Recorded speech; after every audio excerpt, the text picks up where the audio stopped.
Hello, Pablo. First, I want to ask you: do you remember how the first idea you had for the club and how that came about? Well, it's a very old idea somehow.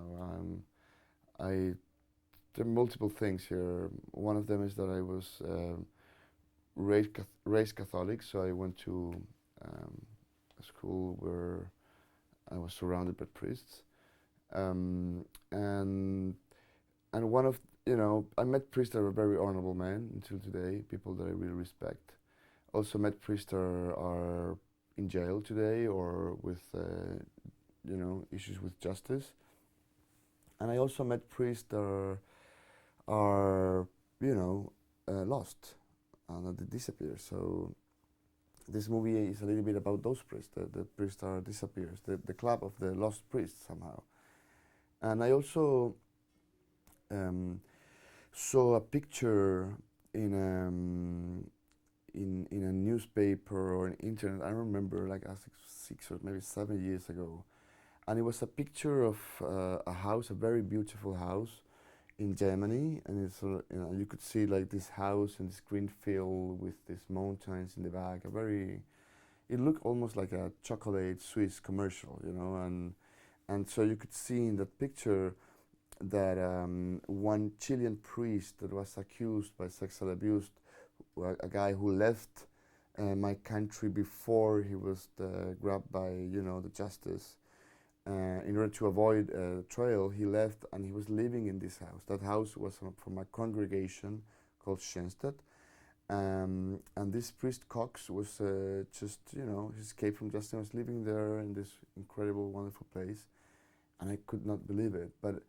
And then I was looking at this picture and I was looking at this house and I was wondering, how is that place inside? What could it happen? What if we take a camera and put it inside? We just open the door, break the walls, whatever, and we get in there and so we made a fiction around that idea.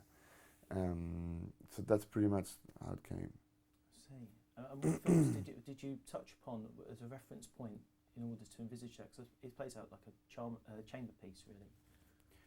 Could you say it again? Sorry, it plays out like a chamber piece, and I was wondering what sort of films you touched upon as references for when you made the club. You mean reference from another movies? Yeah. It's hard to say, man. You watch a lot of stuff today. It's just it's impossible. Just not cinema, but also the streaming and TV. So it's like a whole bunch of information. We just made this as a chamber piece because it's just probably the nature of the story. It's just a house on the Chilean coast with 4 or 5 priests inside and a nun. That's pretty much what it is. And I think it wouldn't make any sense to make it bigger or to make it differently. It's just a house that it was just a movie that it needed to be made like that, and it's a movie about, I think, elements that are very simple, and you want to deal with those elements in a very simple way as well. Otherwise, you're gonna probably over sophisticate something that it has to be, small and precise in order to be really sophisticated, I think. Yeah, a movie that deals with compassion and human and sort of mystic, spiritual things. It's always a movie that has to be, I guess, for this kind of movie, small. Yes. Yeah.